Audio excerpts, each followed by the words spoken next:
Hey y'all, good morning. I am going to be making deodorant this morning.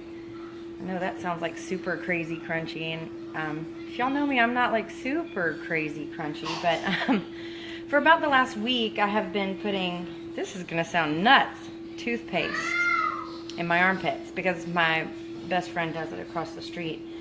And some time ago, I went through and I researched all of the ingredients in the Thieves Aroma Bright, and I was like, well, that makes sense why that would work. And so I'm like, well, I don't want to use up all my toothpaste. So I researched and found a recipe that is similar, and I'm going to make it today. And of course, I haven't tested it, so I'll have to check back in with you guys and let you know later on if I love it or not. So it's pretty simple. I'm going to switch this around and show you. It is coconut oil, which is unfriendly environment for lots of things that grow. Arrowroot powder, which helps with wicking. Baking soda, as we all know, is wetness and odor absorbing. And there's a little bit of cornstarch in here, supposedly as a deodorant. And I'm going to use tea tree, peppermint, and lavender.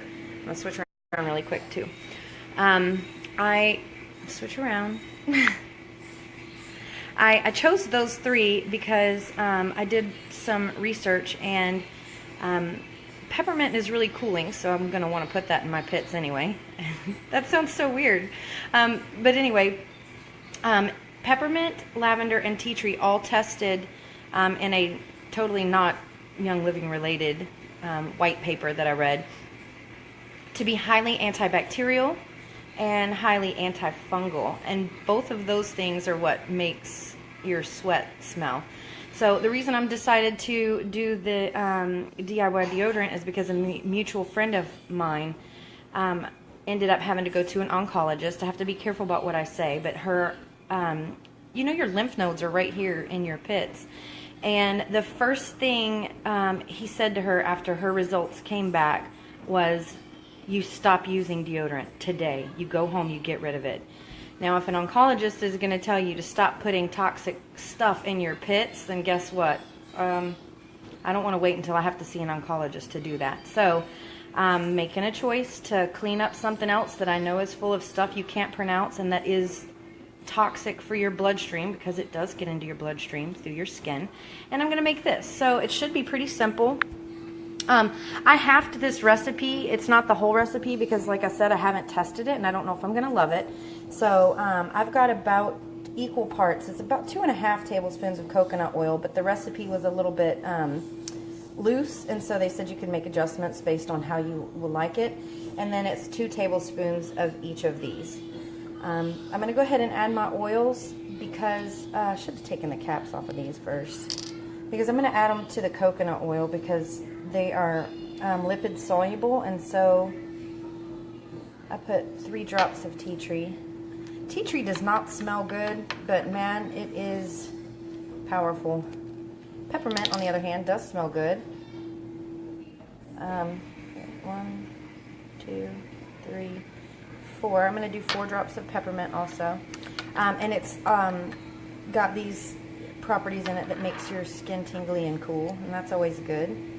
And I'm going to add, I guess, 4 of lavender too. There was no, the recipe I found was, said you could add essential oils if you wanted to, and of course I want to. I'm going to put 6 lavender because I want to smell pretty. So anyway, I'm adding those to the coconut oil because they're lipid soluble, and I want to mix it in a little bit before I put in the other stuff. I'm just kind of mashing it actually. So in goes the arrowroot powder, about 2 tablespoons. Oh, you know what? It said to mix those first. That's okay. Hey, I told you. We're just going to do this, and if and it's a test recipe anyway. Like I said, it's a half of the recipe, half of the ingredients are called for, because I got to find out if I love it first. And I'm going to have to set this down. See if I can prop it up with something so that I can mix this, because I'm going to need both of my hands to mix this. Alright, there we go. So the recipe said you could add, whoa, sorry guys. I'm using a mason jar to prop that up. I want it to be a little bit of a chalky consistency, but not like too much. So I'm just going to mix this up and see if I want more coconut oil. So when I'm done mixing this up, I'm going to store it in this little glass jar, and then the way that you use it is you just take a little bit on your fingertips and warm it up between your fingertips and then wipe it in your pits, which, you know, they should be clean when you're putting deodorant on. So it's not gross, and then of course you'll just wash your hands. Plus this stuff smells pretty good. I actually want to smell it. I think I'm going to put another 2 drops of peppermint in there.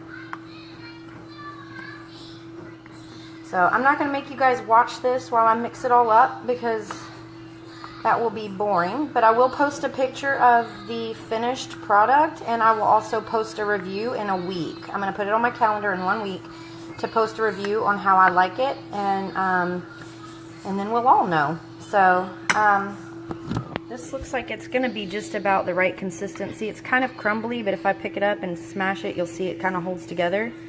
Well, that kind of looks like what we know as deodorant. So I'm going to keep mixing it, and I'm going to turn this around. I'm going to keep mixing it up and put it in that jar, and I'm going to use it for a week, and then I'm going to tell you guys if I like it or if I feel like the recipe could use some tweaking with any of the ingredients and or the ratio of oils. So it was 2 drops of tea tree, 2 peppermint, and 4 lavender. So I will let you guys know how we like it, and I'll be around. Thanks. I bless you. I'm praying for you, and I love you guys. Bye.